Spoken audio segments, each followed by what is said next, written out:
There we go. Super. So if we start in a cross-legged position, coming into Sukhasana, or by all means, Siddhasana or Siddhyona Asana, with the heels stacked, whatever feels more comfortable for you today. And just give yourself an opportunity to arrive mentally and physically, just noticing how the sit bones rest against the ground, the floor, the block, the cushion. And begin to breathe through the nostrils if you weren't already doing so. Noticing the texture and the temperature of the air as you inhale through the nostrils and exhale through the nostrils. And I'd like you to become aware of your sight. So the amount of light coming in through our gaze. So tonight's session, we are working around Ajna chakra. So this is the chakra based around the center of the forehead, which is connected to the pineal gland. And that center is very much to do with a sense of luminescence, illumination, light, clarity, stillness, insight. So it has a lot to do with our eyes, our forehead, and as I said, the pineal gland. But it's also connected to areas around the neck. So we'll be working with those aspects and working with alternate nostril breathing, of course, because in terms of yoga, the intersecting nadis of Ida and Pingala, which wind round the chakras like a DNA helix, are said to meet at chakra 6. So collapsing duality into a single pointed non-dual consciousness. So it's something that we're looking for, that sense of contrast collapsing within our yoga practice. So we come into this sense of clarity or illumination. So just notice how that region feels to you and perhaps how that concept sits with you. It's just a system for greater understanding. And sometimes these things can resonate, sometimes perhaps they can seem a bit far-fetched. So just notice how that is in your body, in your mind, in your heart. So I'd like you to be aware of your spine. As the spine grounds down in the pelvic bowl, and you've got this lovely DNA helix of Ida and Pingala spiraling up around the spine, up through the throat, up into the head, then up into the pineal gland, which is situated a few inches back from the forehead. So often we think about Ajna chakra as being very much at the forehead. We're taking a step back into the seat or the cave of Brahma, as it is known in yoga. And the pineal gland, according to Descartes, is the seat of the soul. So it produces melatonin, which is a derivative of the neurotransmitter serotonin produced during sleep. And this tiny gland is the size of a pea. So it's suspected to be a key factor in psychedelic experiences through the synthesis of DMT. So interestingly, children produce more melatonin than adults, as melatonin production drops off as we age and declines steadily later in life, which may explain why we forget these natural luminous states. So just breathing from the base of the spine up to Ajna chakra, the forehead region. Now we're going to work into the eyes, as this is very much connected with that region. And I'd like you to look down and up 10 times, looking down, maybe you can see the blur of the nose, and up, keeping the face still. And we're looking at doing that 10 times. So you're moving up and down an escalator or a lift rather sharply, along the midline, up and down. And then when you've done 10 or so of those, we're going to look into the center and imagine that we have a horizon in front of us. Perhaps we're on top of a hill somewhere in Wiltshire, looking from left to right. I don't know why Wiltshire, it just keeps coming up. Left and right.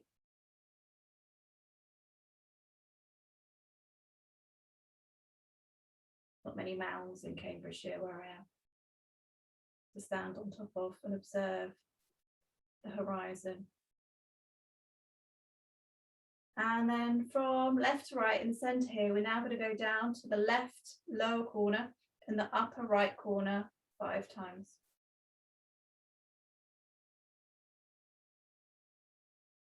And then we're going to take ourselves to neutral and down to the right corner, up to the left corner.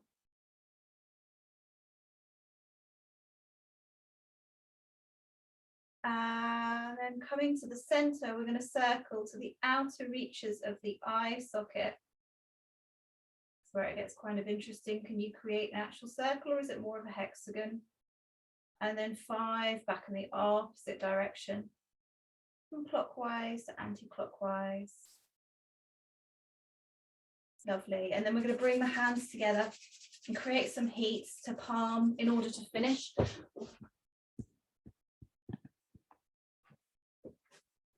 Make sure those hands are nice and warm. Notice how the eyes feel there. And then palming the hands to the eyes to feel that sense of feedback. And it can be helpful to just be aware of that sense of light, that memory within the eyelids, the patches of light. Maybe there's a little bit of color. And then draw the hands down through the midline.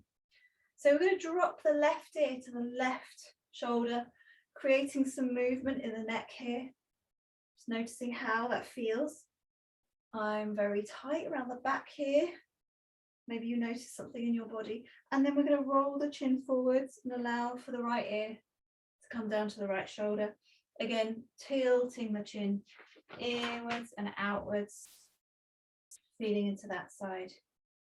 Lovely. And then drawing the chin in, let's bring the hands to the back of the head, just allowing for some weight to roll ourselves into flexion. And then we're going to inhale through the nostrils and open out to the sides, coming into extension. Exhaling and inhaling on the breath, yawning open the armpits.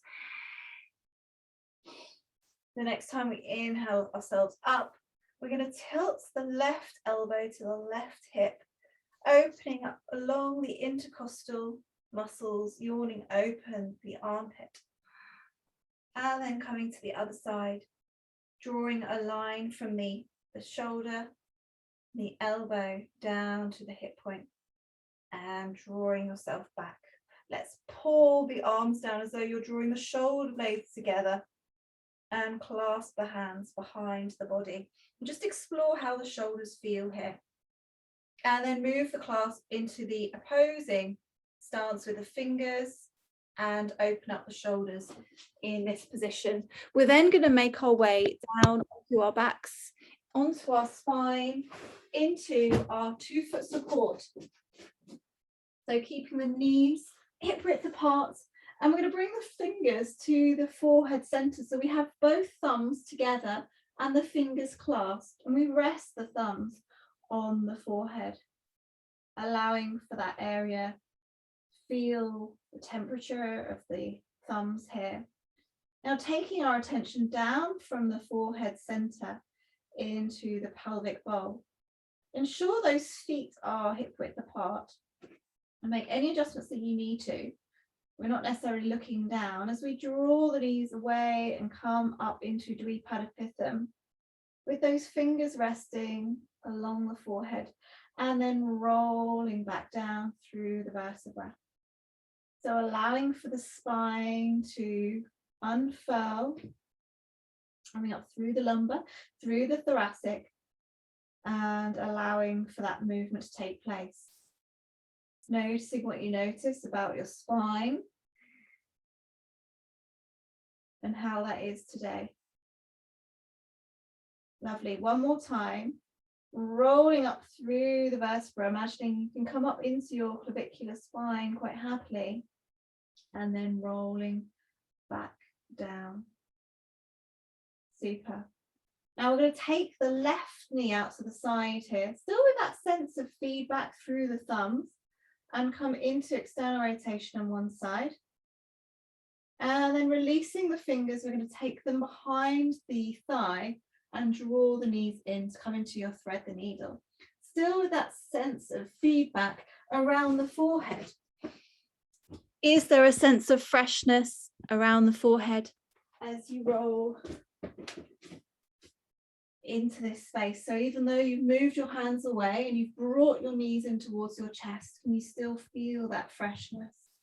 And then drawing those feet back down, we'll come to the other side, grasping hold of our hands behind the thigh, feeling into the hips, exploring how they are today, rocking and rolling, creating some spaciousness here. Lovely. And then bringing the feet back down again.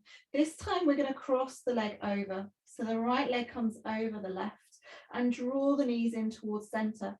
So now we've got the shins parallel to the floor, and we're going to wrap the foot around the back of the leg. So we've come into eagle legs.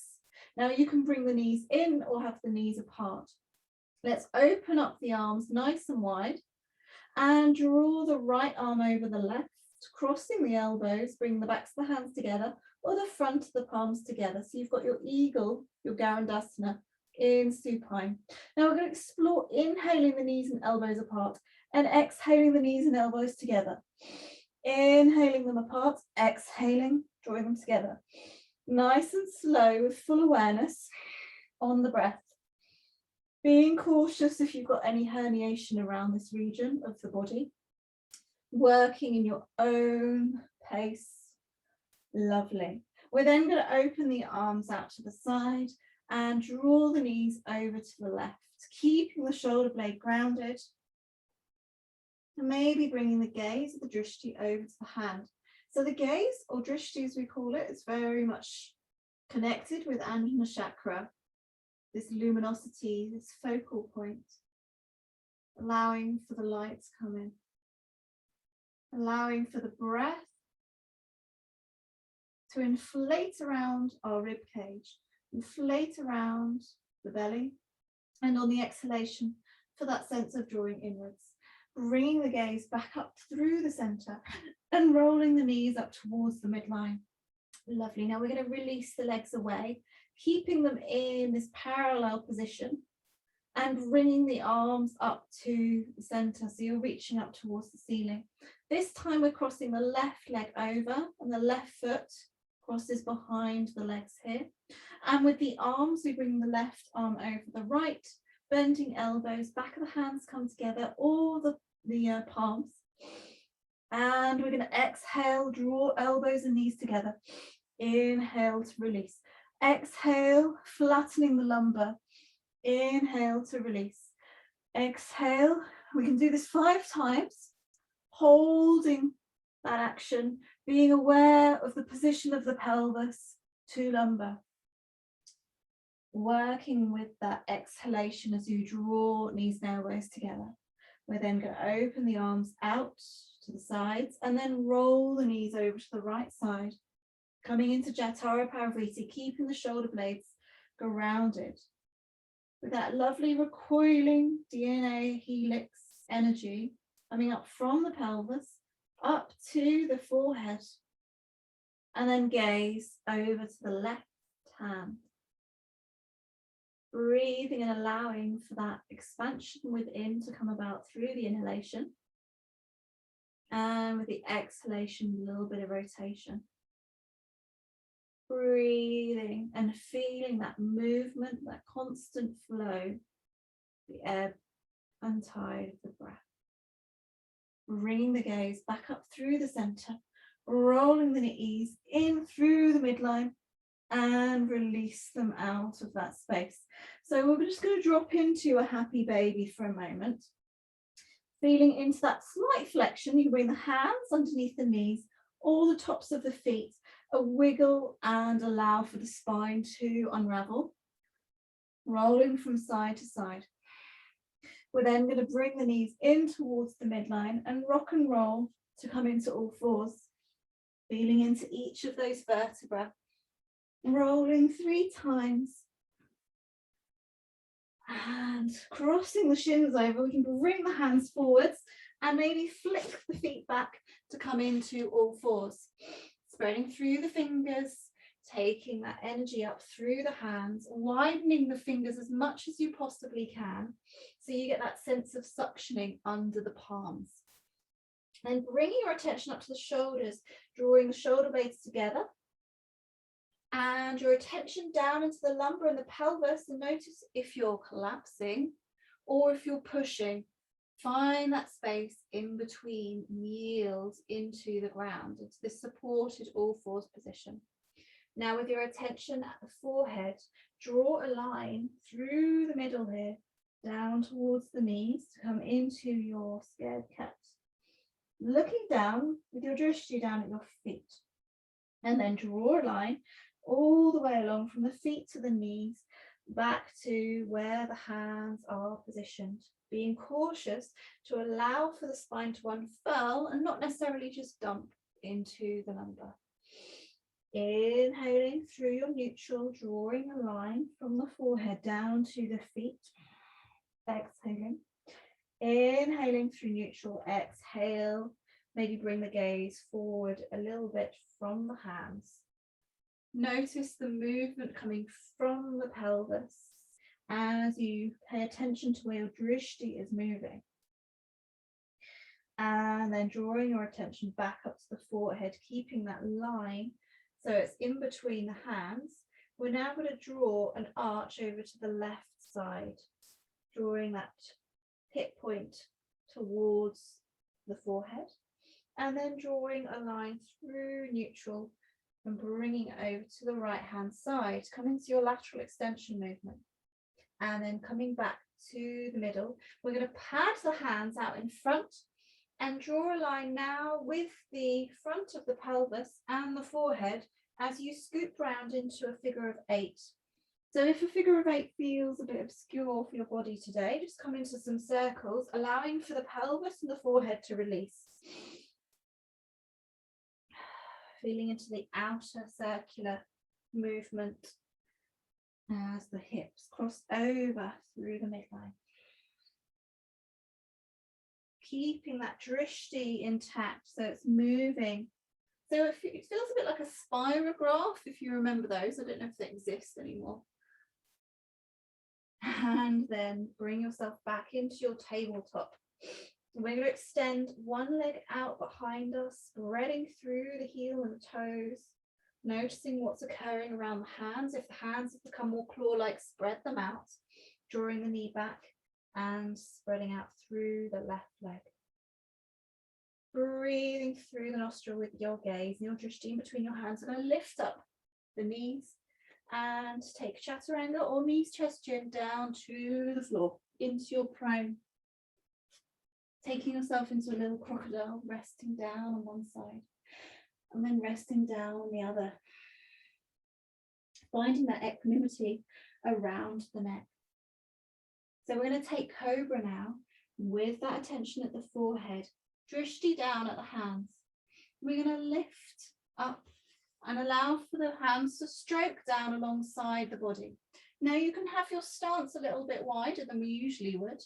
So the fingers come into teepees. The shoulder blades draw together. The drishti's in front of you. And with the front of the pelvis reaching down into the mat and the fronts of the feet, we can draw up into our spinal extension. Breathing here. And release back down. And then if you want to bring your hands closer in now, either hovering off the ground or gently touching down, coming into Bhujangasana. With the forehead and the drishti directed down in front of you. Nice long necks. And then unfurling down here, bring the hands underneath the shoulders and draw the buttocks back into a child's pose with the arms down alongside the body. Forehead may reach the mat. If the forehead doesn't meet the mat, then bring a block underneath. Bring some padding so you have that contact with the ground. That's really important here. Now we're going to clasp the hands together. Notice how it feels to bring the arms up. How does that feel in your body? Now again, if this feels too much and the forehead doesn't quite meet the ground, bring something up to create that feedback. Now we're going to roll along from the Ajna chakra to the Sahasrara on the crown of the head, rolling up, bringing the arms up and over. Notice if there's any tension radiating from any other regions of the body. Maybe it's the case that this is too much for the arms, and if that is the case, bring them down into tripod alongside you.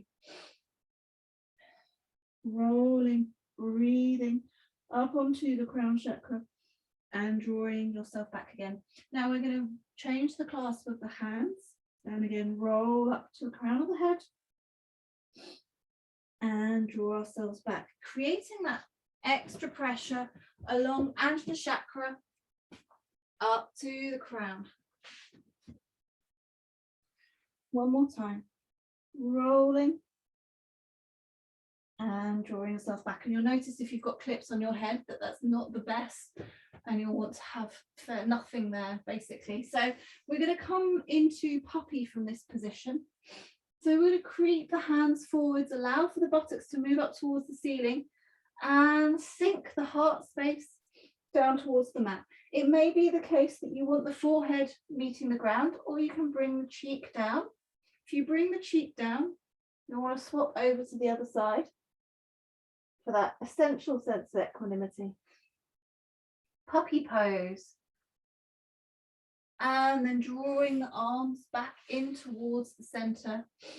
We're going to tuck the toes under and come into dog. Now from our dog, we're going to practice something called elephant that was in the Hatha Yoga project. It was something they came across in one of the 11th or 13th century texts.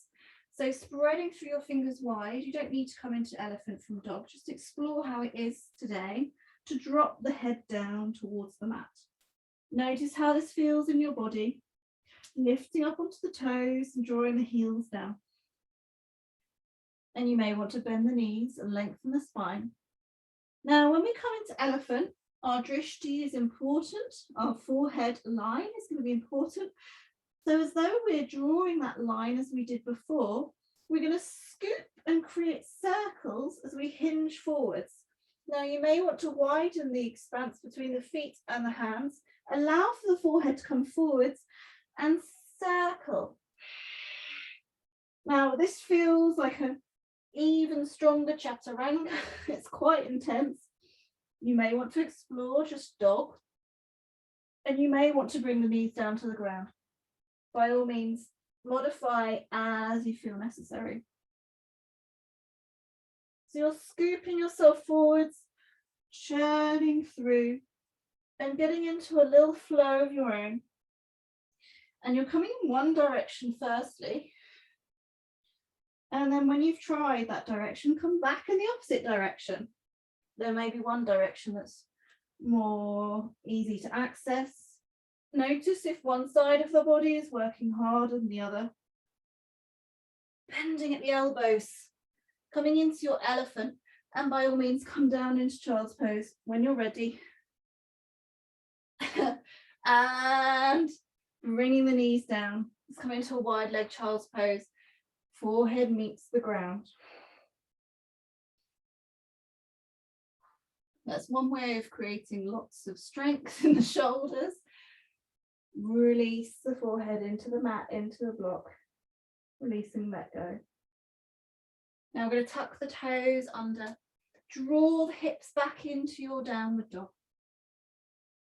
Taking the right leg up into a three-legged dog.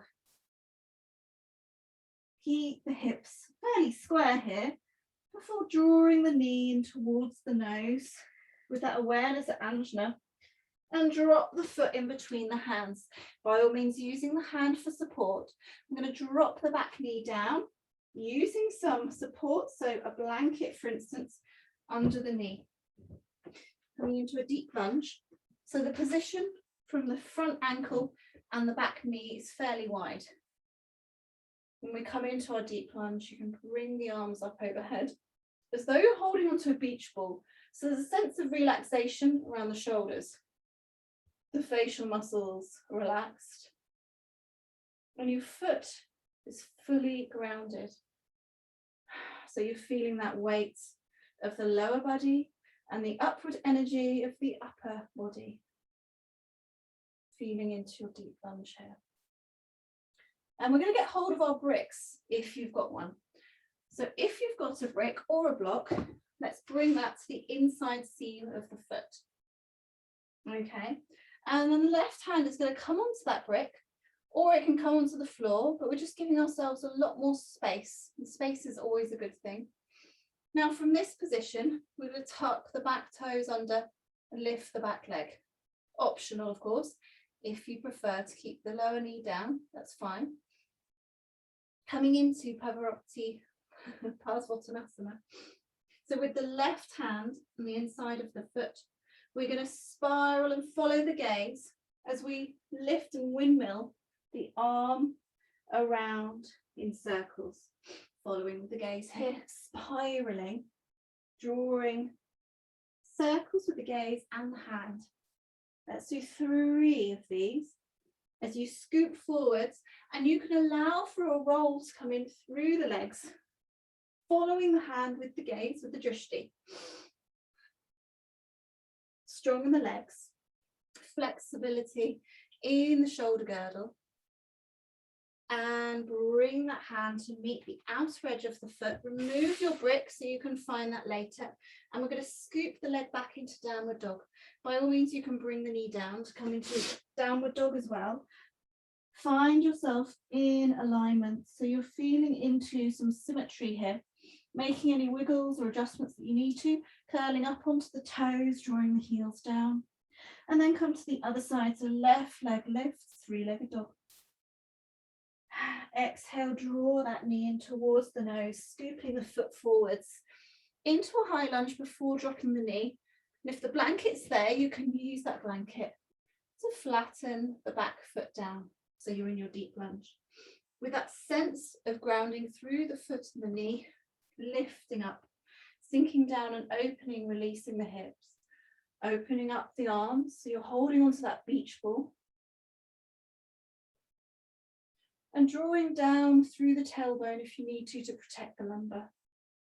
Softening around the facial muscles, softening around the gaze. Lovely. We're then going to get hold of our bricks, bring the brick to the inside of the foot. The right hand comes to meet the brick. How does that feel? Or do you want to bring the knee off the ground so you've got this lovely straight line? Now with the hand grounded, we're going to follow the hand with the drishti, with the gaze, as we circle and windmill. 3 times. Breathing in time, feeling into the shoulder. It's not often that the shoulder really gets to do this action. And then coming back in the opposite direction, following with the drishti, creating wide circles.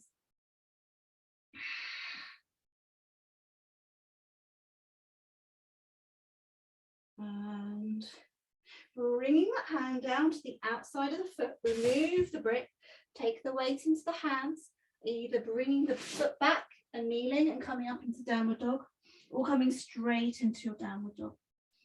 Breathing here, coming into alignment, lifting up onto the toes, drawing the heels down. And we're going to pad the feet forwards towards the hands, or option to jump. So if you feel strong in the arms after your elephant, perhaps, and this is optional of course, you can jump to the front of your mat, or you can pad the feet to the front, come into Uttanasana. With the footprint grounded, the head hangs heavy. We bend the knees, taking hold of the elbows. We're going to ragdoll up, allowing for each vertebra to stack on top of one another. Coming to the front of the mat, opening up the shoulders, coming into Tadasana. Allow for the shoulders to open as you come into your mountain pose. Feeling the footprint here. Allowing for the front of the hands to come forwards. And I'm just going to move my blanket out of the way. Make sure there's enough space to simply step backwards with one foot. Coming straight into Parsvottanasana. So you want your feet to be directed forwards. It's not a warrior.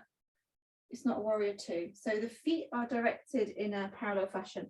Now you can wide Widen the stance if you need to. We're going to grasp hold of the arms. Maybe you can hold on to the elbows.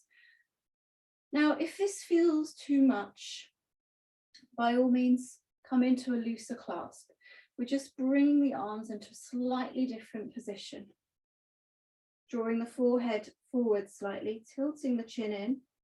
We're going to pivot forwards, bringing the line of the body. So the forehead draws a line in the sand, allowing for a nice long line from the tailbone to the crown of the head. Breathing along that line, coming into our intense side stretch. And for some of you, you might want to come forwards a little bit more. Just experience how that is. Potentially the backs of the legs, the hamstrings, maybe having other ideas. Just acknowledge whatever your body is telling you. You can bend the front knee slightly, takes the pressure off the lumbar. And then inhaling, pivot yourself up into an upright sort of parallel position. Now we're going to take the weight into that front knee now to come into Virabhadrasana 3. So we're now working with our balance, and it may be the case you're just lifting the foot off the ground, or maybe you can bring the leg into parallel, dropping the drishti, the gaze forwards, maybe playing between those points,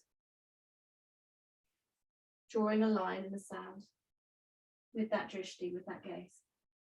Breathing here.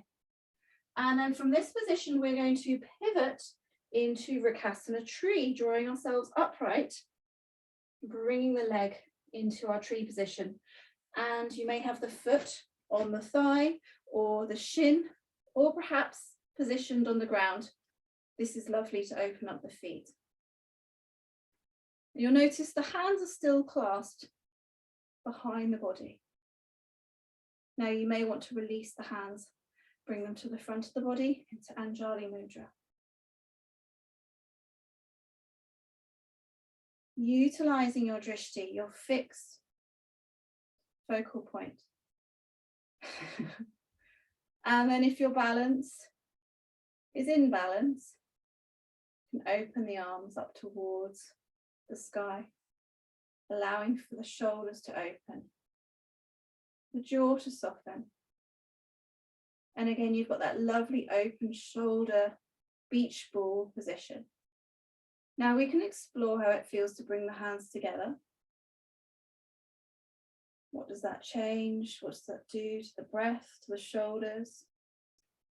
Before bringing the hands through the midline.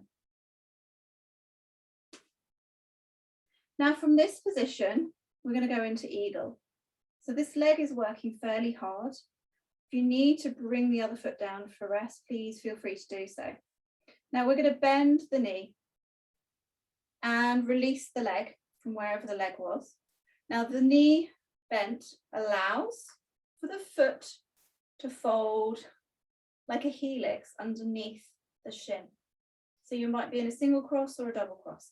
We're going to open the arms out to the side, come into the arms here. The right arm comes over the left. Backs of the hands come together, or the fronts of the hands come together.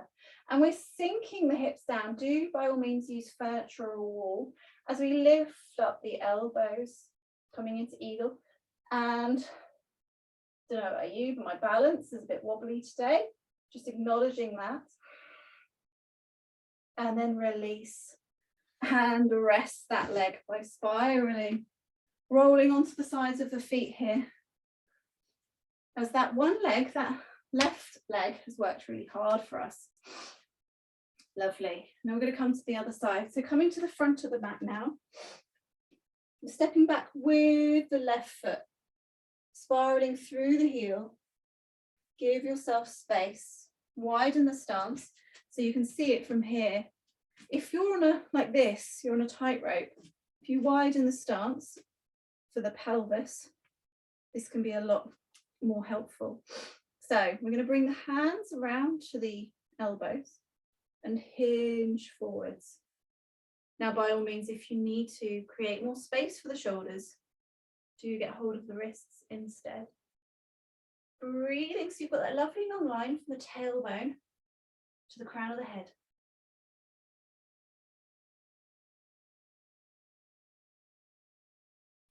If I do this side view, Parsvottanasana. And if there's space for you, of course you can bring that drishti to draw a line in the sand and come into a little exploration of your own. How does this feel in your body? What is happening here? Where are you feeling it? At times it can feel like the hamstrings and the back leg are doing something, stretching, resisting. Sometimes it's the front leg. You can bend the front knee and explore how that changes things. Now from this position, we're going to ease ourselves up into parallel through the torso. Make sure the arms are okay. If you need to adjust them, if there's any twinging, please do something to modify. We're going to take the weight into the front knee, coming into Virabhadrasana 3, Warrior 3. Working with our balance here, lifting the foot off the ground, coming into Warrior 3, extending through the heel. And we're going to take the weight into that front leg to come into Vrksasana as we transition forwards. And your Vrksasana, your tree, obviously you can't wrench the knee up with the hands behind the body here. So the foot needs to come to wherever it's happy to come to. Whether it's the shin, the thigh, preferably not the knee. And we're going to release the hands into Anjali Mudra, utilizing that drishti, that focal point, on something that's still and immovable. And then indeed, if you found your balance, drawing the arms into that beach ball position. Relaxing the shoulders, relaxing the jaw. And if there's space there, bring the hands together and explore how that changes things. What happens to the shoulders? What happens to the breath? What happens to the jaw? And then from that position, bring the fingers down through the midline. And being aware of this right leg, working hard, we're going to bend the knee and bring ourselves into eagle on this side, coming into that single cross or double cross, trying to keep the hips stable, opening up the arms wide. Use a wall or something to help with balance. Bring the left arm over the right arm, backs of the hands come together, the fronts of the palms come together, and you've got this interesting downward pull of the tailbone and upward lift of the elbows. And you can work with one or the other, breathing here and releasing up and out. Just acknowledge how that felt on that side. Allow for the feet to come off the ground as you spiral here. So we're going to make our way down onto knees, onto kneeling. So let's bring either the feet together to lift up onto the toes, or if you want to sink down, bring the hands to heart center and come down through your malasana, your squat. So you've got squat to come down, awareness on the knees, or the parallel version coming down here. So your choice really. If you feel like you're comfortable coming down into squat, please do so, and just move the feet if you need to. Don't force anything. Feel like a frog coming down, and then either pop yourself onto your sit bones before coming down to kneeling, or if you're coming down through this, pop your knees down. So make yourself comfortable. You may want to use a blanket and pop it underneath the buttocks. Now, if kneeling isn't comfortable for you without padding, use a block, a brick, something that can lift you, or you can kneel on a bolster. It's probably the best way to kneel. So we're going to come into Brahmari breath, humming bee breath, with Shanmukti Mudra, with the fingers, 7 closed gates. So we have 2 options in terms of the mudra. we'll explore the mudra firstly, but if this brings a sense of anxiety, please do come into the more classic fingers on earlobe, fingers on forehead. So Shanmukti mudra involves the finger at the earlobe. You have the forefinger at the eyelid.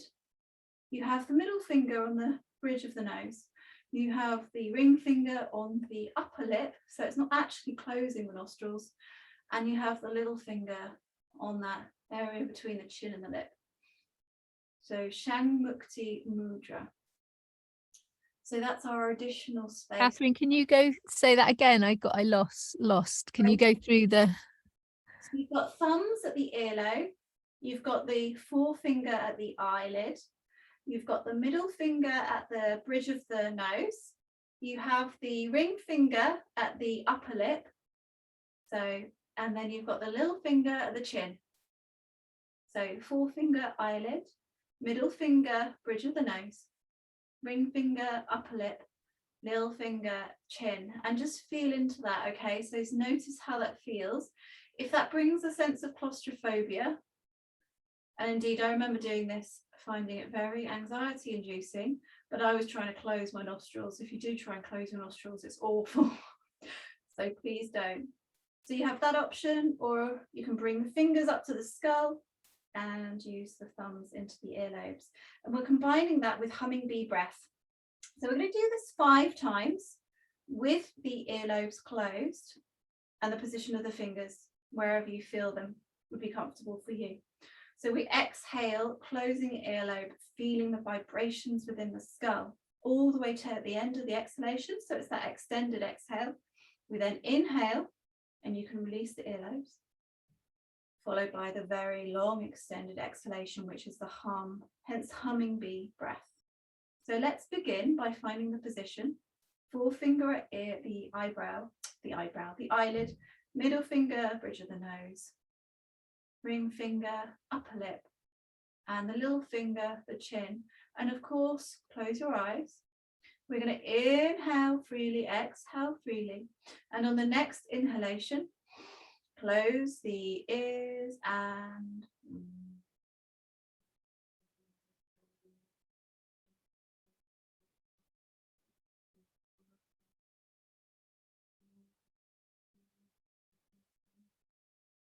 inhaling after the first humming. Exhale.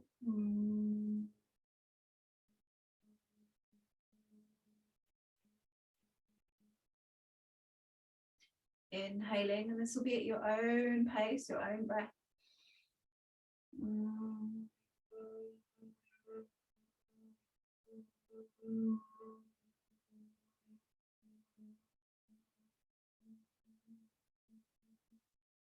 Inhaling,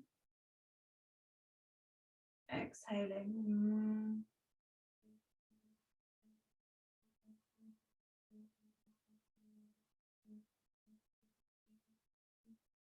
Inhaling. Last one.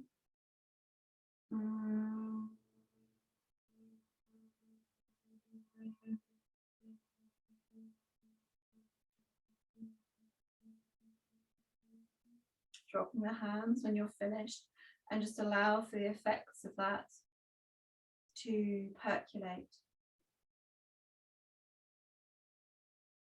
So you may have practiced humming bee breath without the fingers in Shanmukti mudra. That's an interesting one to explore. But can feel quite claustrophobic if you relax into it. It's this distinctly childlike experience. Feels like you're underwater or something. Just notice how that feels in your body.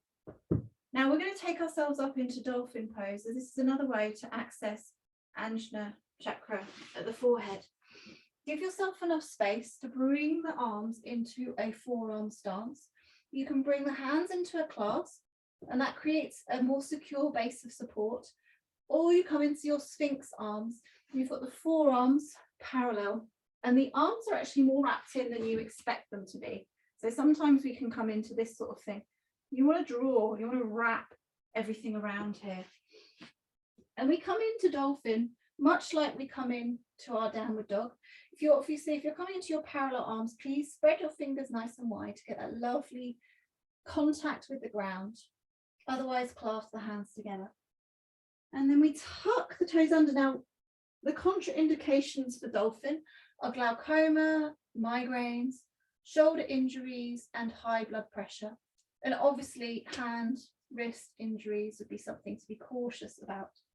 So if you can take that lovely base of support and draw the hips up, drop the head down. The head's not actually making contact with the ground. You're pushing up through the arms to lift the head off the ground. Unless you've got really short arms and a very long neck, you shouldn't necessarily find the ground. Creating that wrapping. And if it's the case that the head is meeting the ground, perhaps move the elbows closer in to come into your dolphin pose. Lifting the hips up towards the sky.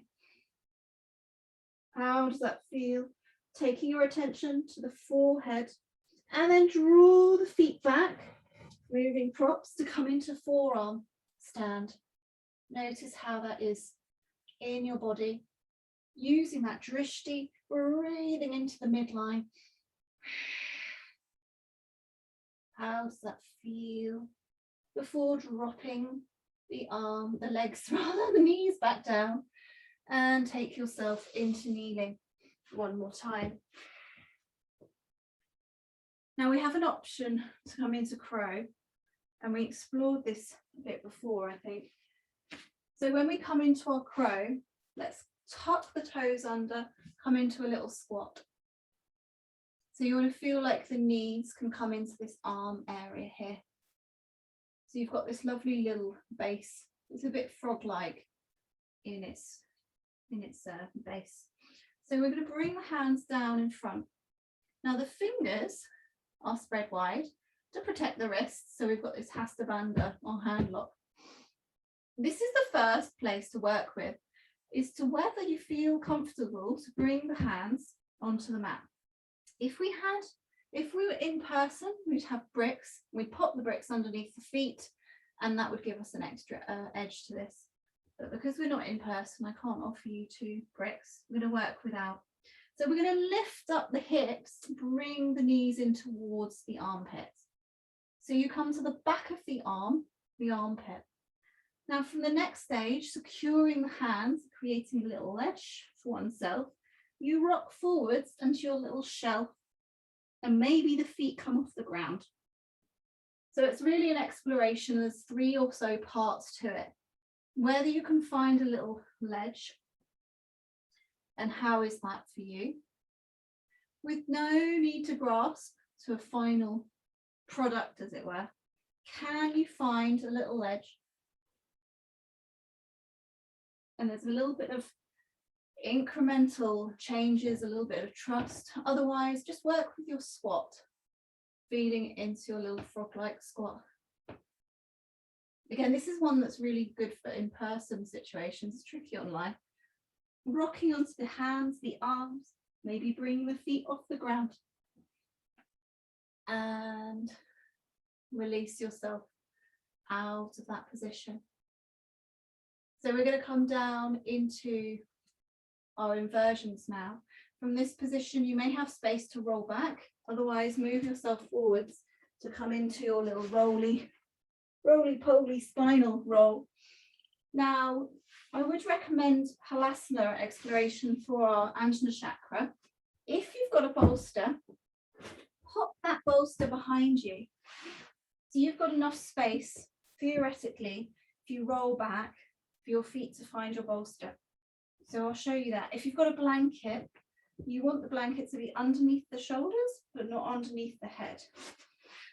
Now you can come into Vipariti Karini, legs up the wall, if you've got high blood pressure, if the shoulders prevent you from being able to come into this position.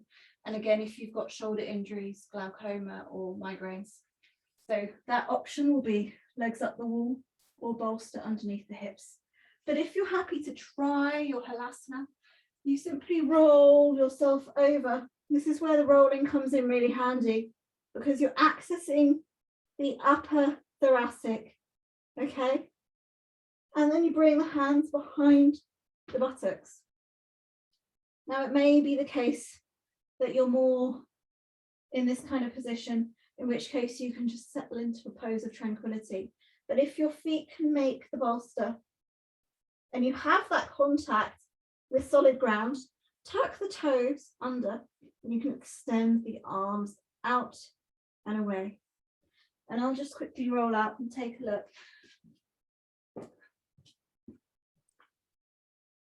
And you may notice if you're in your plow, your halasana, that you may feel the shoulder mobility is really coming into play here. And if you feel constriction around the front of the chest, that's absolutely normal. Encourage the breath into the back line of the body. Breathing here.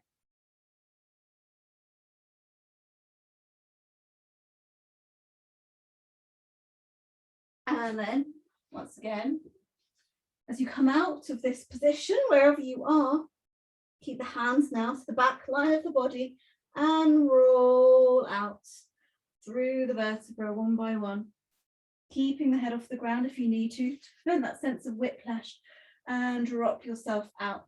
Allowing for the arms to come to the side, we rock the knees over to one hand and rock the knees over to the other hand, coming into slight rotation,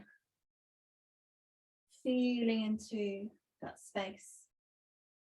And then before we come into Shavasana, and by all means you can explore alternate nostril breathing without the fingers in Shavasana. That's an option. If you practice alternate nostril breathing on a regular basis, you may want to take it to that advanced level.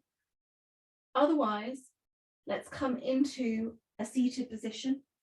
So propping yourself up into an easy cross-legged or kneeling position, or you come into Shavasana to explore alternate nostril breathing. And as I said before, this is linked to that DNA helix of Ida and Pingala nadis, which wind round the chakras like a DNA helix, and are said to meet in chakra 6, collapsing duality into a single pointed non-dual consciousness. So whatever you make of that, just make sure if you're seated, your sit bones are grounded. If you're lying down, you're comfortable.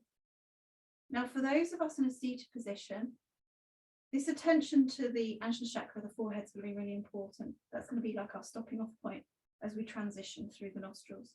Let's get hold of the right elbow and use the digits. Now, again, if you're lying on your back, you're setting that attention to inhale through the left nostril and exhale through the opposing nostril, followed by an inhalation. If you're using the digits, we're going to close the right nostril, breathing through the left, exhaling. And then we're going to swap sides and inhale and exhale to clear the nostril on the other side. And then to start, we start by inhaling through the left nostril, attention up to third eye, close the nostril, exhale, inhale, swap the digits, open the left, exhale, inhale, attention at third eye, exhale, inhale,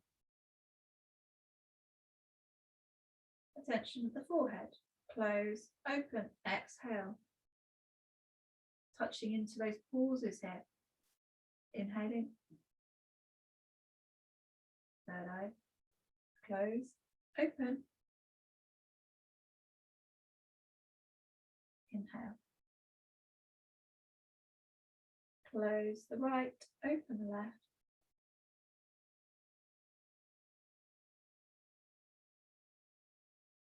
inhaling up that V shape, meeting at the third eye, closing, opening, exhale, inhale, close, open, exhale.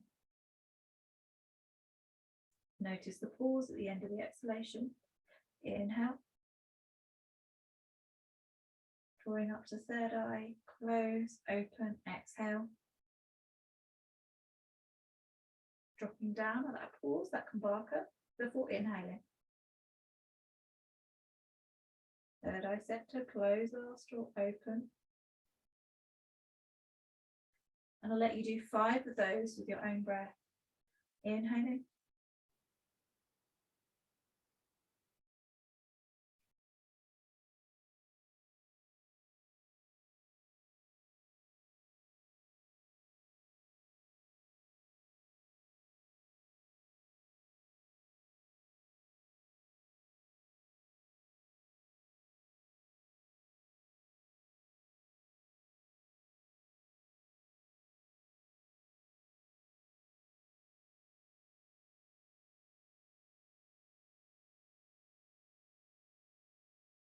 Allow for that sense of quieting as the breath slows.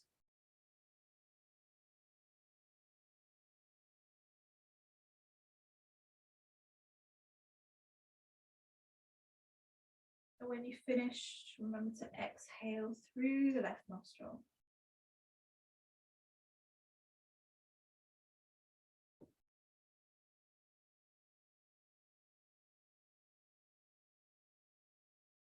Releasing the fingers. Inhaling through both nostrils. And exhaling through both nostrils.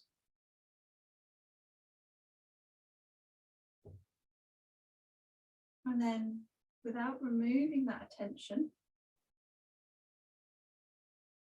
from the third eye center, front of the forehead, the eyes, the pineal gland, situated within the center of the brain, let's bring ourselves into Shavasana, into the symmetrical pose to close the practice. So using any of the props that you have, and that's without energizing the body. Come down quietly, using a bolster underneath the knees. Maybe using your blanket underneath the head. So you've got your cushion. And easing yourself down into corpse pose. If you have a bolster, release the legs away. Allowing for the chin to tuck in slightly. Releasing the back of the head. Releasing and opening the back of the neck. Making that self-adjustment by bringing the hands to the lower neck. Stroking up past the occipital ridge. Drawing the chin in. Dropping the head down. Releasing the arms away from the midline of the body. And if you find that the monkey mind is still jumping about with thoughts and whatnot, remember, Yoga Chitta Vritti Nirodha in the Yoga Sutras states that yoga is the settling or the stilling of the mind. So if the mind is not stilled, give the mind a job to do. Focusing the mind's attention on this region at the forehead, the third eye center, which in development of the fetus is actually a third eye, quite literally, and then is absorbed into the body, into the brain. Take your attention up there and then draw that attention down, spiraling down through the spine into the pelvis and the tailbone. And plunging that awareness down into the pelvis and then breathing that spiraling awareness up to the forehead center. Up to Ajna chakra, that seat of intuition, or the pineal gland that Descartes refers to as the seat of the soul. Release and let go.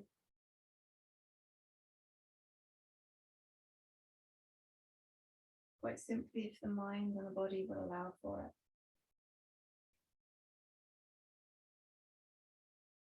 I'm just going to bring myself into a seated cross-legged position. Do stay down in your corpse pose. I'm just going to read something to you. Feel free to allow for my words to just roll over you.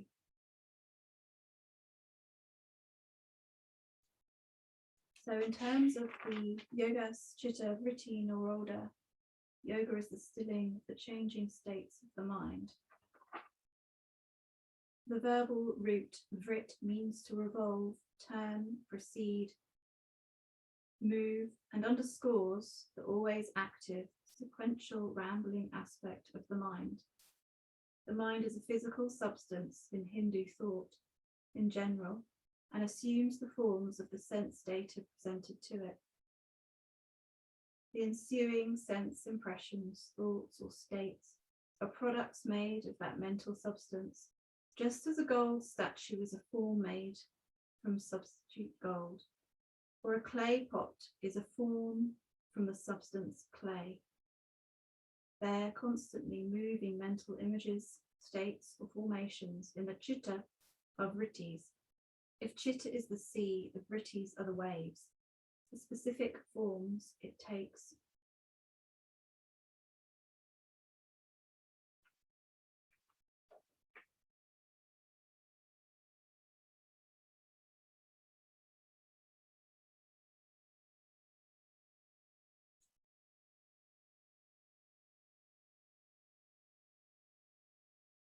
This idea of the gaze and the drishti located and related to the third eye is connected to our focus and our perception. And this idea of experience-dependent neuroplasticity. And sadly, the brain can be like Velcro, or Teflon for bad experiences. It takes a conscious effort to soak your neural network in the positive experiences and a continued redirection of your attention to reshape the habits of your brain.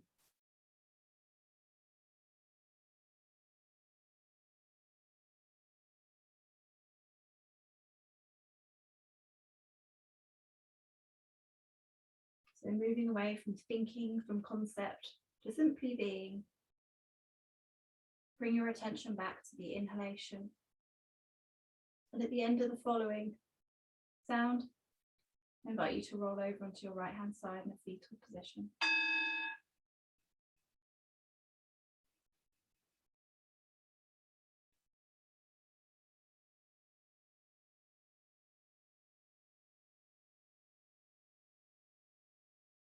Grounding down through the arms and drawing yourself up into a cross-legged position at the end of the following.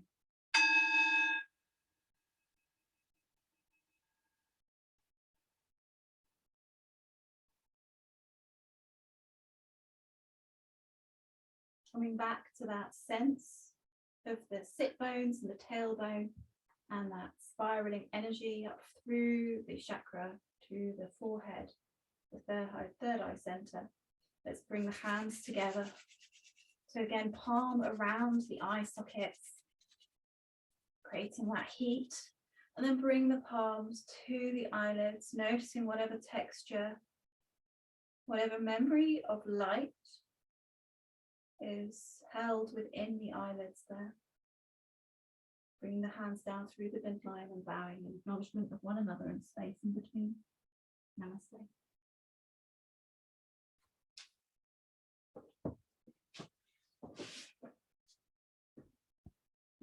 Feel free to